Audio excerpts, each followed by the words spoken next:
All right, you guys, welcome back. Thank you guys very much for joining me. My name is Swadika Mayanja, but you guys can call me Q, and on this channel I bring you news, current events, and fun topics for nurses and healthcare providers everywhere. Another nursing news. Today is Sunday. It's a fun day. It's a beautiful day, but I got some stories for you today. Unlike most days, I'm starting on the rough patch, right? We're not starting on the good note, but we have two really good stories at the end of the lineup today. So let's see what we have for y'all in store. Story number one, we're going to talk about the horrible doctor that was in Ohio, that worked at Ohio State, who assaulted hundreds of students in the 80s and 90s and got away scot-free, believe it or not. Scot-free, nothing happened to the man. We'll talk about it. Story number two, a lady in Denver gave birth in a jail cell, holed up by herself, on her own, did it herself in a jail cell, with guards and nurses and healthcare providers outside doing nothing, watching with no heart, soul, nothing, by herself. Story number three, a woman in Arkansas, drowns while she's on the phone with the world's worst 911 dispatcher. Story number four, we'll talk about a crew of nurses that sang the Backstreetoys to one of her patients. Love this story. And then we'll end with one of the saddest but most heartwarming nurse stories I have heard in a very long time. So those are the stories, but let's just jump right on in. Okay, so in Ohio Medical Board knew Dr. Richard Strauss was sexually assaulting his male patients, but did nothing about it and did not even remove his license. Did nothing about it. The man worked till the day he died as a doctor. He had the title of a doctor till the day he died. So Dr. Strauss is believed to have sexually abused at least 177 students at Ohio State University when he worked there between 1978 and 1988. A new investigation has found that the State Medical Board of Ohio knew about the abuse by the late doctor, but did absolutely nothing about it. So this investigation on why the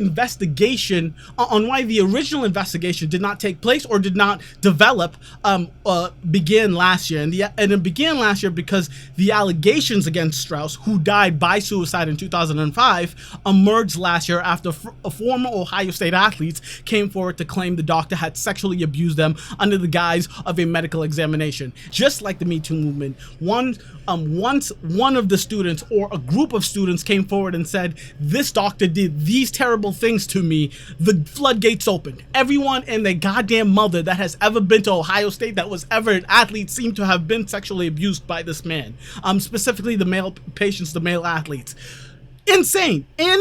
I'll tell you in a second what he did, but I just want to talk about this investigation just a little bit more, right? The investigation revealed that an attorney with the medical board did intend to proceed. This is during the time of when it was happening. So it was something that people knew about, and it was something that they were going to investigate. So the investigation revealed that an attorney with the medical board did intend to proceed with a case against Strauss, but for some reason never followed through. And the crazy thing is, we can't even find out why it never followed through, because that attorney, as well as those involved with the case in 1996, are now deceased. So we're in a predicament right now where the perpetrator, Dr. Strauss, and everyone that was supposed to do the investigation on Dr. Strauss has now passed away. So we can't get the justice we want, and we can't even make those who are supposed to keep him accountable, keep them accountable. So everyone that was supposed to be taking care of the situation in Ohio State in the 1980s all the way through the late 90s, all are gone, and now we can't do anything about it. I think it's an absolutely crazy situation, but let me tell you what this disgusting human being did to all of these hundreds of students, okay? The investigation found that on at least 2 occasions, Strauss performed unwanted oral sex on patients. More than 100 former patients reported excessive groping or fondling, often without gloves, you disgusting human being. Other patients recalled inappropriate rectal exams, right? I mean, okay, impromptu exams in locker rooms and at Strauss's home, and unprofessional interrogation into their sex lives. This is something I find to be crazy, right? And being a healthcare provider, you have to understand that the public, our patients, everyone that comes into our healthcare facility, our hospital, whatever, wherever you work as a healthcare provider, the public, your patients, everyone trusts you to do what you're supposed to do. And I think for a lot of patients, especially when they're young students and they're in college and they don't go to the doctors every year and they're not sure what is supposed to happen when they have a doctor's appointment. When this doctor starts fondling and groping people and asking these crazy sexual questions, they don't know if that's a normal thing you do as a doctor in college. They don't know if this is out of bounds. They might feel uncomfortable, but they don't tell anyone. And they're like, I don't know. And then on top of it, as he was mainly targeting male patients, we all know that this whole, the stereotype about you have to be all macho when you can't talk about your feelings and feeling uncomfortable. So I think there's multiple reasons as to why it hasn't come out. But now that it comes out, it's great that we now know of the horrible things that this man did. But at the same time, where is the justice? Where in God's green earth are we going to get this justice from? The governor of Ohio, Governor Mike DeWine, said doctors who heard the rumors or saw something suspicious had a legal duty to report it to the board, and we need to know if they did, and if they didn't, why they didn't, right? And I think this is really good for the governor, because we all know, healthcare providers, we all know the situation. We are mandatory reporters. If we find some fishy, some sexual abuse going on, physical abuse, financial abuse, that's why you ask those questions every time in the beginning of every admission, right? If you know anything that feels wrong, that's not supposed to be happening, it is your duty, right? The oath you made when you got the license that you got is that you would report it because you are indeed a mandatory reporter. I love that this is happening. So this investigation is going to continue to find any doctors, any co-workers, any professors at the university that did know about the situation, and they're going to ask this homeboy, why did you not say anything or do anything about this disgusting human being? I hope they find something out, but he's gone, he's dead. So real justice, I don't think, will be served, but at least we can know the details so this shit can never happen again. That is indeed the goal every single time, right? Horrible story. Moving on. And this story is absolutely nuts. Absolutely not. I don't understand this story, right? So there's a woman in Denver is suing after giving birth in her jail cell. What? Yes, okay, and the kicker, ladies and gentlemen, the kicker to the story is not only did she give birth in her jail cell, but she gave birth in her jail cell by herself. Nurses, guards, healthcare providers, whoever works in that jail cell were standing outside the locked door, and no one helped. Nothing, nada, zero, zilch. All right? So almost 6 hours after Diane Sanchez says she first told the guard on duty she was in labor, she delivered a baby boy alone in her jail cell. Those are the allegations being made in a newly filed civil lawsuit against Denver Health Medical Center, the city and county of Denver, and 6 sheriff deputies and nurses. So let me describe you the situation, right? It sounds crazy, but if you know the details, you ask yourself how and why would something what's it called, a guard, a nurse, or whoever allow this to happen? Okay, so on July 31st, 2018, this is about a month ago. A year ago, a very pregnant Diane Sanchez woke up early. This is 5 a.m. And she was feeling contractions. So she knocks on her jail cell door and she says, I'm going into labor. I think my baby is coming. Like, I need help. I need some medical attention here, right? And she is given, at this time, for all of you healthcare providers out there, you know what I'm talking about when I say a disposable chuck. But if you don't know what a disposable chuck is, it's like it's like a very long, large paper towel, a little thicker, and she's given one single disposable chuck that is slid under the door. They don't even open the door to check on her to see what's going on. No, nothing. They slide under the door one single disposable chuck and basically say, good luck. Hands are free. Go do what you need to do. Insanity, absolutely insanity, right? So she tells the guard she's in labor. She gets a disposable chuck, and then for the rest of the morning, for those 6 hours where she's by herself, you see it, and this is all recorded on one of those cameras. What is it called? The closed circuit camera. So it's just, there's no volume, there's no voice. It's just the camera of the jail cell. You see her pacing back and forth. You see her getting into the bed, and in the edited version of this nursing news, I will show you some of this video. But you see her pacing back and forth. You see her, she's obviously in pain. She lays the chuck down, she gets underneath the blanket, and she just lays there. She starts screaming in pain, hollering, screaming, all these crazy things. And then she gives birth to the baby boy. And only after she gives birth to the baby boy, does the guard bring in a nurse. So let me tell you the details about that. She says Sanchez told jail staff, both sheriff deputies and nurses, that she was having contractions at least eight times that morning, and that an ambulance wasn't called until after the birth.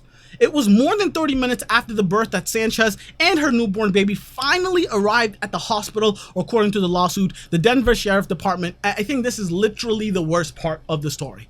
All of this stuff, all of whatever happened is unbelievable, right? It's unheard of to allow a pregnant woman to give birth in a jail cell by herself with zero help. All of that is unheard of. But the kicker is that the Denver Sheriff Department has denied its deputies did anything wrong, right? But have changed the policies. So they want us to believe that the policy at the Denver Correctional Office, the Sheriff's Department, is that you do allow these pregnant women in jail cells to give birth by themselves. If that is the policy, that whole Sheriff Department needs to just close and shut down. Because if that's the policy, what are you guys doing there? What are you like? I understand, like, all of these, like the police and the department and like all of those people, they want to be heavy-handed and just hardcore on these inmates. And by the way, homegirl was in the jail cell for identity theft. All right. So if you're over here questioning, oh, maybe she was super violent and they were scared, or whatever crazy defensive mechanism you want to use, it's bullshit. She was in there for identity theft, right? So of course she needed the help, and I don't care what she's in there for. She could have been in there for a crazy massacre or a murder. The baby that's coming out of her has nothing to do with what she did. That baby needs help. She needs medical attention. This story just blows my mind. Blows my freaking mind. Anyways, we're moving on. Another scary story, another really shitty story, to be honest.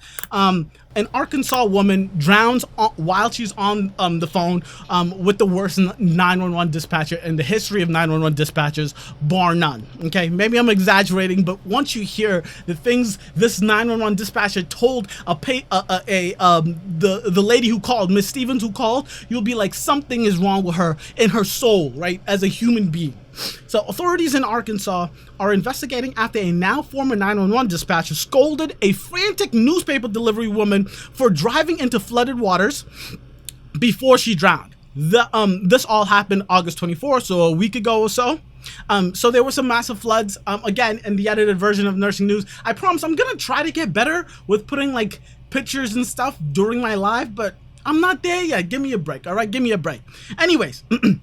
So it was massive floods in Arkansas about a week ago, right? Miss Stevens is the paper delivery woman's name who drowned. So Miss Stevens was delivering newspapers that day, doing her goddamn job during these massive floods. So already tip your hat off to this lady who's going out in this horrible weather to finish and do her job, right? Right off the bat, respect the lady.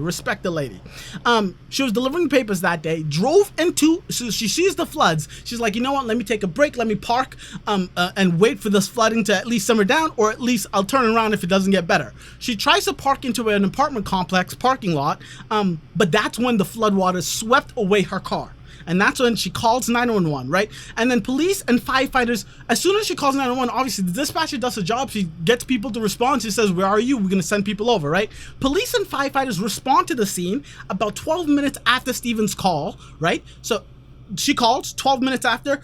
the police and fire department are there. You might think, oh my goodness, she must have been saved. No, the floods were so bad in the specific place in Arkansas. The floods were so bad that it took the police and firefighters over an hour to reach her. So by the time they reached her, she was already gone, right? So that alone is a really, really sad story. But let's talk about what was going on while she was waiting in the car, freaking out as the water was rising in her car. Crazy situation, okay? So I'm gonna just tell you a few of the statements and then we'll go from there. So obviously Miss Stevens is on the phone and she says, please help me, I don't want to die, please help me. She's actually freaking out. And again, I know I'm sorry for those who are watching live, but I love you for watching this live. In the edited version, I will have some of the dispatching voiceover so you guys could actually hear it for yourself. I'm gonna die. It's all the way up to my windows. I'm gonna die. But her desperation didn't seem to make any difference to the dispatcher on the other end of the call. Try to get me out before I die. I'm sorry. You're not gonna die. I don't know why you're freaking out. Like, obviously scared for her life. Please help me, please help me, please help me. I don't want to die. And the 911 dispatcher says, you're not going to die. Hold on for a minute. She continues by saying, well, I'm scared. I'm sorry. The dispatcher says, I understand that you're scared, but there's nothing I can do for you sitting in this chair, so you're going to have to hold on. And I'm reading that like with a little bit of attitude, but I'm not an actor here, right? I'm a nurse. It's not my job to act. When you hear the way she was saying that, the tone in which she was saying that, speaking to someone who was literally afraid of her life, you ask yourself, I understand hindsight is 20/20 and she doesn't know how bad it is, but listen to what the lady is saying. The water is flooding in the car. I can't get out of the... Okay, all right, but the worst part. I'll tell you the worst part. I'm scared. I've never had anything like this happen to me before. Well, this will teach you next time. Don't drive in the water. Couldn't see it, ma'am. I'm sorry, or I wouldn't have. I don't see how you didn't see it. You had to go right over it, so... The dispatcher continues on by saying, this will teach you next time not to drive into the water, right?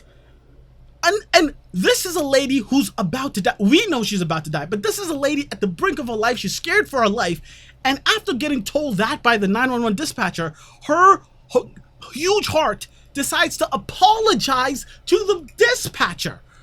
The 911 dispatcher is not calming down or helping or soothing the situation for the patient, the person, Miss Stevens, who's in the car. Miss Stevens answers by saying, couldn't see it, ma'am. I'm sorry, but I don't want to die. Oh my God. Worst part. The 911 dispatcher doubles down and she says, I don't see how you didn't see it. You had to go right over the water. My heart's broken. I don't know what I can say, what I can do. Whatever the situation, I don't care. I know that these 911 dispatchers might get prank calls, and might deal with my cat's in the thing, or there's a rat in my house. Some silly 911 calls all day, every day. But the attitude and like the heartless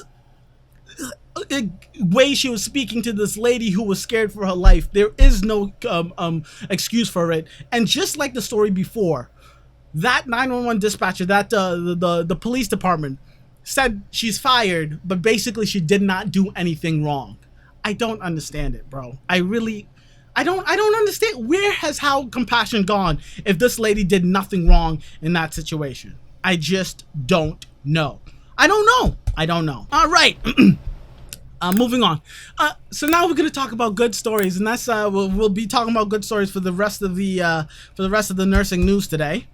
Which is good. So we got over the horrible stuff, and now we're going to talk about some good stories. And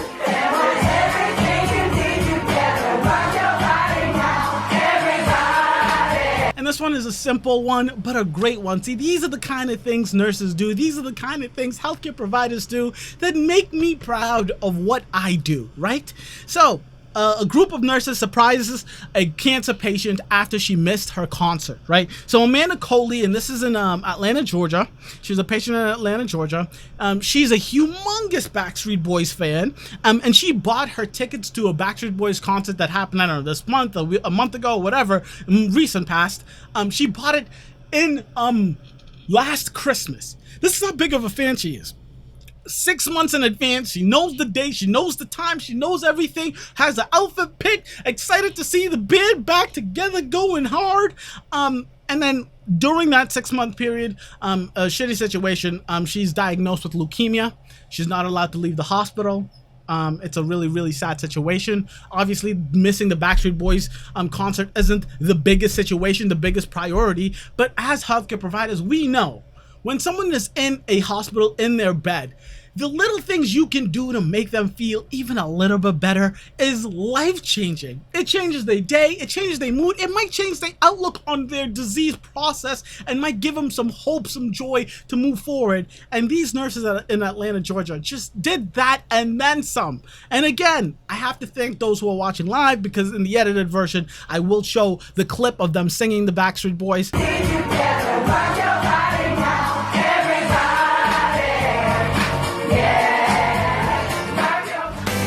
But all of the nurses came by. Since Coley couldn't go to the concert, the nurses in Atlanta hospital put on a surprise Backstreet Boys performance for her. They were singing, they were dancing, they recorded it. It went viral on Insta, on Twitter, the whole nine. I loved it. I loved it. This is the reason. This is the reason, ladies and gentlemen. You have other stories where homeboy can't call 911 to come help a lady in jail who's pregnant about to give birth to a baby boy.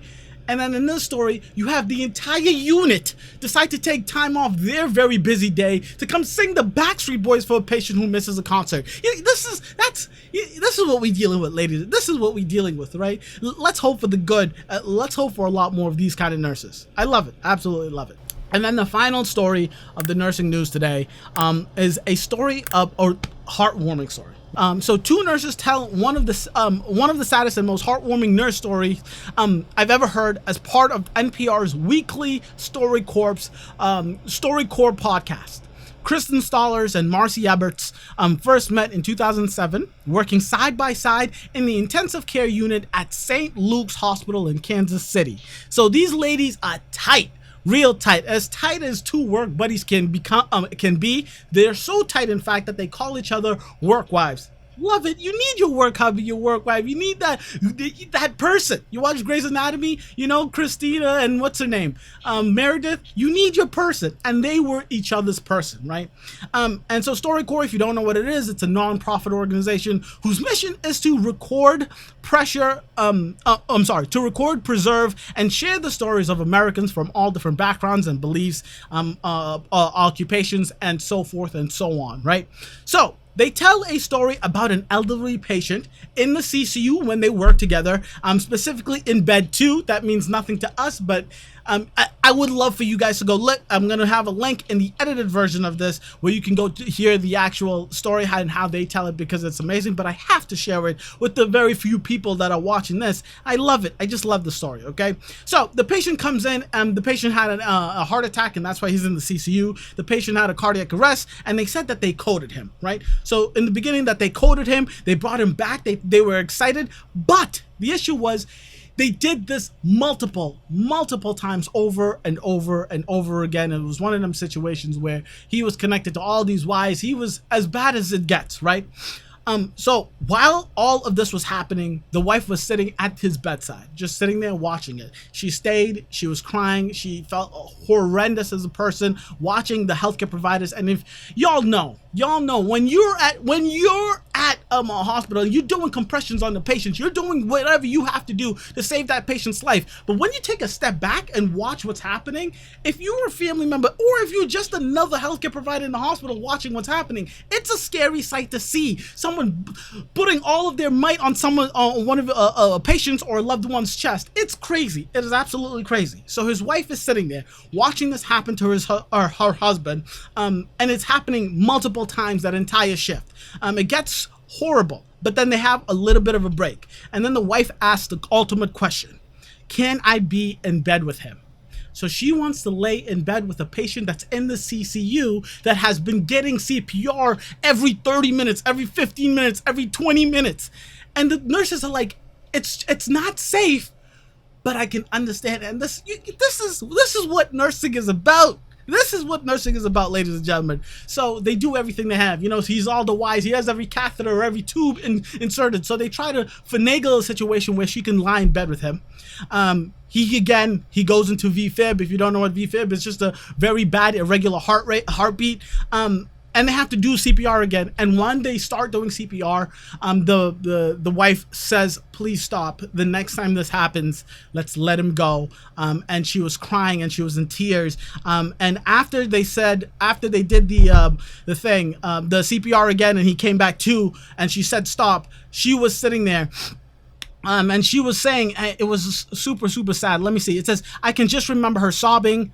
This is one of the nurses telling the story. "I can just remember her sobbing, saying, 'You know, I wasn't a good enough wife. I should have loved you better.'" And like the way they describe how this wife is talking to her husband that's in bed, that has gotten CPR 10, 15 times in a single 12-hour shift, is just heart-wrenching. It's heart-wrenching. But the way that these two nurses, the way that Kristen and Miss Eberts end the story, just, it makes you believe that nursing is literally the greatest profession in the history of the world, right? She says to be with people and create those environments where they get to say their unfinished business to the ones that they love is a gift of a job. And I can't agree more. I cannot agree more. I know it's hard, right? You hear the story and you say, "Oh my goodness, the patient was getting CPR. He was on the brink of death. His wife was crying." But like, as a nurse, you get to see this. You get to help. You get to guide the situation. It's a really difficult situation, but you're there their entire time. It gives you a perspective that I don't think many people understand. I don't think many people get to ever be a part of. You get to see the end of someone's life. And for those in labor and delivery, they get to see the beginning and everything in between. It is absolutely crazy. Like, I think this story is literally the essence of what nursing is. I love it. I goddamn love it. Beautiful, beautiful told story. I'm going to put the link in the description on the edited version of this. And then you guys can listen to it because they tell it so much better than I do. I get excited. So I had to share the goodness with all of y'all. I had no choice. So that is the nursing news for today. Thank you so much for watching. I really do appreciate you. Thank you. But don't go nowhere, because I want to talk to you guys. I want to talk to you guys about social media. But I want to talk to you guys about Insta specifically, because I've been hardcore heavy on the Insta, but I also want to talk to you about just social media in general moving forward. And hello, my Insta friends. Oh, I see some people were here. Hello, I see a few people. I know I haven't been paying attention because I don't have my glasses, so I can't see that far, but it's good to see you folks. All right. And I think I'm going to want to start doing this after my nursing news, especially when I go live, just so I can, at least communicate with y'all on a live type of basis, right? So here we go. And I'm going to call these things, these after the news conversations, after news report. So for today's after news report, let's talk about social media. So on my Instagram recently, please go check me out. Shameless plug, Q the Nurse. Go check me out. There's gonna be a link in the description box below. Go do it. I asked very important questions about what you guys like to see, what you guys like to do, what kind of content you like nurses providing you guys. I mean, I just want to go over some of these answers, and I thought some of them were really, really. I was surprised by a few, right? So I asked the question on Instagram, what's your favorite social media? It's a biased way to ask a question because it's on Instagram. So if you're on Instagram, chances are it's your favorite. So that was a no-brainer. Instagram for most people was their favorite social media. Snapchat for y'all was the absolute least. A lot of y'all do not like Snapchat. Snapchat's an interesting social. I like it. It's weird because it's like a... Anyways, you guys are not liking it, and I was surprised because a lot of you guys also don't like Facebook, right? Facebook is not... All right, I have a call. No worries. Yeah, a surprise that Facebook was the second and least favorite social media, which I was like, okay, that's different. I asked you guys what kind of content do you want me specifically to create, and what kind of content you like nurses to provide to you nurses out there, your healthcare providers out there. The number one by far was educational content. I don't do educational content, and there's a very specific reason to that. I'll tell you in just 1 second. But I also want to tell you that there was a tie between nursing memes and current events, like I do every single day. So I love making nursing memes. I love talking about current events. So I'm happy there. But also, you guys do follow me. So again, it is a bias section of the nursing, like of the nurses that are on Instagram. They follow me because it's a lot of the shit I do. Anyways, I'm happy that you guys like what I'm putting out there. But you guys had me fucked fucked up though. You guys really made me feel bad because nobody, 0 people, there were 0 human beings that said that they liked or wanted any more of my attempts at the funny nurse skits that I do, which I think is kind of funny because I did a couple of nursing skits, and the one about being a black nurse, that one was huge. The one about, had a huge, like, a lot of likes, a lot of comments, all of that stuff. And then I did another nursing skit about, I think it was what's it called? It was like MD something. I did 2 nursing skits that blew up that everyone loved, but you guys are not about it. I hear you. To each their own. But chances are I'm still gonna make it. I'm not gonna lie to you. So the reason I don't make any educational nursing information, nursing content, if I'm going to be 100% honest with you guys, the main reason I don't is because I don't think I'm certified. I don't think I'm qualified to be giving you guys educational content. If you want me to talk to you about like Tylenol or like the bare bones basics of nursing, I'm all about that. But you have to understand, the reason I love doing my nursing, my everyday heroes, and having a lot of nurses on is because I ask people who I think are qualified to do any kind of educational content. So then I ask them the 1,000,001 questions, and they do all of that for me. I know it's cheating, but that's how I get it done. So my version of helping you guys with educational stuff, which you guys definitely want more of, is having more people on, and I'll try to make those conversations a lot more like a lot more niche, a lot more specific, like have actual nursing professors on, have actual nursing like NPs on, and talk about the real hardcore nitty gritty of nursing so we could get into the core of the educational stuff. I asked you guys where you like your long content videos, stuff like that. It was basically a tie between video and podcast, and y'all know my YouTube and my podcast, so go follow both, go subscribe to both, go comment on both, and go rate both. You guys would be absolutely amazing if you did that. And luckily, of course, your boys got both. And then this one hurt. I asked, who is your favorite nurse creator? Right? Who do you guys like the most? And I didn't want it specific. And I said, the only person you can't say is me, because I really wanted to know who's doing it right, who's doing it big, and why do you like who you like? I got 0. I got no one that told me anything. So if you're watching this in the future, whatever, in the comment section, please let me know. Who do you think is a nurse that is putting out content for healthcare providers, for nurses, that you like the most? Because I'd like to see what they're doing, see how they're doing it, and why it's working, right? Obviously, I know the big nurse creators, right? I know the Nurse Blakes, the nurse.orgs, all of that stuff. But like they're on a different stratosphere. I'm talking about just anyone else, even if it is Nurse Blake. Just let me know in the comments, who do you guys like all that much? Oh, hello, Nurse Alexa. I like it. Oh, so Nurse Alexa just said hi. Again, I don't have my glasses, so that's why it's hard. I have to have it away so you can see the beauty of who I am, but it's not close enough for me to read the comments.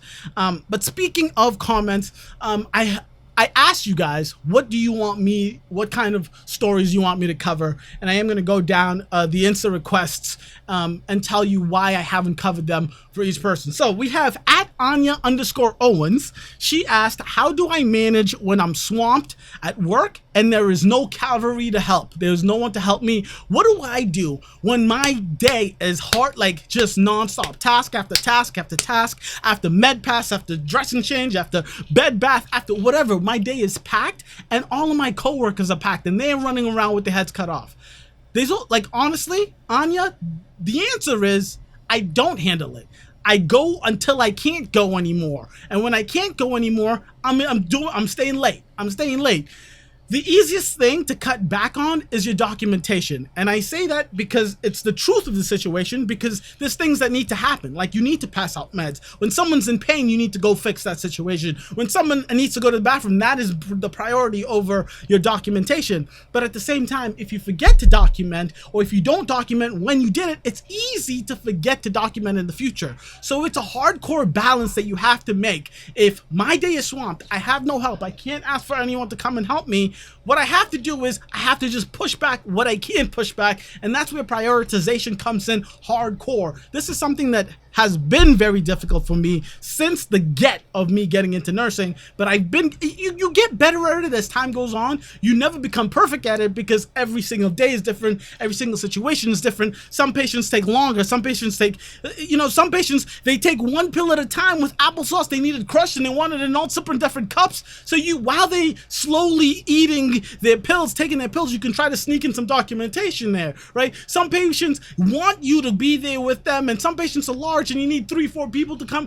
There's a million different scenarios, but that's basically what I do. You have to prioritize. There's no good answer for that. If anyone has a better answer for that, you let me know in the comment section below. I am blind too without my glasses. Hey, you know the struggle, girl. I hear you, Nurse Alexa. I hear you. Thank you for watching. Thank you for hanging around. I appreciate it.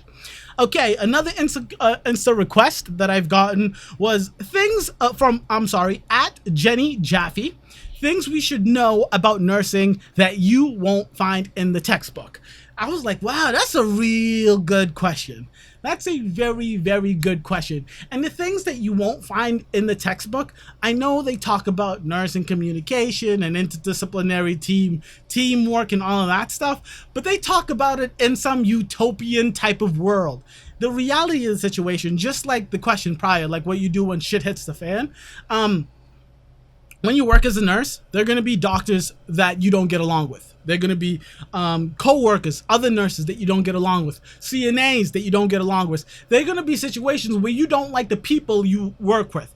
I never talk about patients because you have to give patients a big leeway. I don't like, you have to give them the space to be mad, yell, scream, cuss at you. I know you don't want to take any abuse, so there's obviously a line, but you have to understand it's literally their worst day of their lives. They're sick, they feel like shit, whatever the situation is, they're in the hospital for a bad reason, so you're there to bring them back to good health. So that's why you give patients some leeway. But for your coworkers, I have it's crazy to say, it's crazy to like come to terms with, but some coworkers you're just not gonna get along with. And sometimes it's because they're douchebags, sometimes it's because they're dicks, but a lot of the times is your personalities don't clash. You know nurses are type A as a motherfucker. So like when one nurse wants to do something one way and another nurse thinks some other way, when you need help, because there's a lot of times you need help in nursing and you don't get along with your coworkers, that is something that they don't talk about in textbooks that I think you have to deal with, again, on a case-by-case basis. Some people you just want to stay away from. Some people it's impossible to stay away from. They're the doctors, you get the orders from them. But you really want to try your best to mend those situations, or at least just stay away from drama. That's the goal. That's the goal. Another Instagram request, and this one was super broad, so I don't know exactly what you wanted me to talk about, Ashley. But I asked, and her name is Ashley, but her Instagram is at HALSY_. So Halsey _ so go follow her. But she just typed in, I said, what do you guys want me to cover? And she said unions. I'm like, great, I'd love to cover unions, but what do you mean by unions? If you do you want to know about the union in your local neck of the woods? Do you want me to look up the unions? Why is it good? The pros and cons? Give me a little bit more details, because there's literally a million different things I could talk about. The different kinds of unions, how many unions do nurses have, how big are the unions? We could talk about years on end about unions, so I just need a little more details on that. At Vivian Giselle asks steps to become a nurse, what it takes, and so forth. This one is it could be super long-winded, or it could also be really short. So nursing is, you need to be certified. Number one, you need your license. You need to graduate from a nursing program, right? So get into a nursing program. You can do an ADN, an LPN, an LVN, a accelerated program, or just a BSN.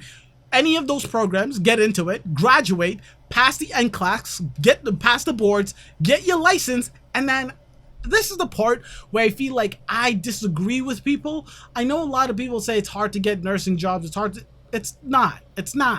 I mean, every state in the history of America for the past forever, since I've even thought about becoming a nurse, every single state, every single city, every single hospital, whatever the situation is, they're complaining and talking about a nursing shortage.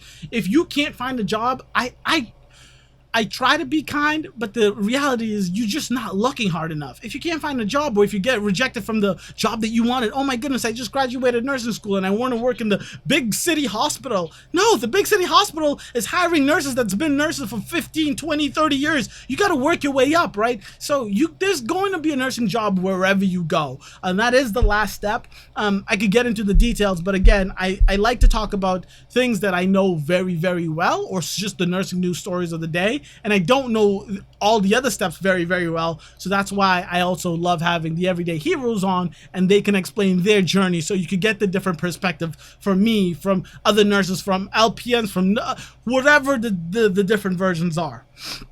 Okay, and then I asked, how can I help you guys personally? And this is what I just wanted to end on. On that question, I got 2 responses from Vivian Giselle. Again, she says, help pay for school. That I'll talk about in a second. And then from Grassroots Nurse, she says, Grassroots Nurse, she says, work days for me tomorrow. So this message was sent a few days ago. So I'm sorry I missed it. But for Vivian Giselle, help pay for school.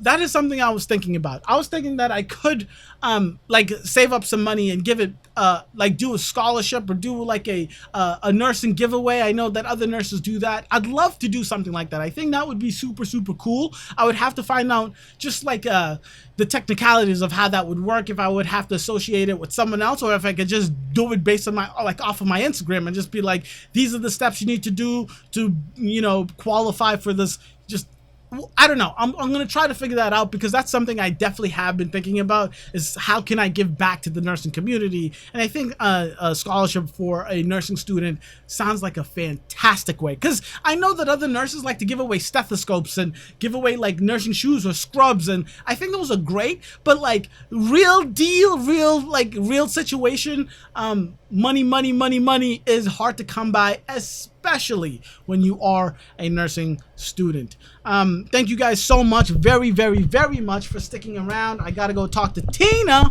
because we gotta talk that good nurse, bad nurse life. So if you guys thank you so much for watching. Thank you guys so much for sticking around, even for the after news portion.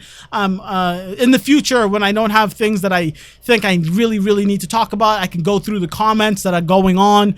But until then, I'll catch you guys later. Thank you so much. Don't forget to like, comment, and subscribe. And like I say every single time, in the description box, there's always going to be a link to my podcast. Please, please, please go subscribe to the podcast, comment in the podcast, and rate it. Give me them 5 stars, because I need it to grow. And the more 5-star ratings you get on Apple Podcasts, the bigger, the better, the more they'll put it in. When you type in nurse in the search box, my name will come up, my podcast will come up. So that is indeed the goal. Thank you.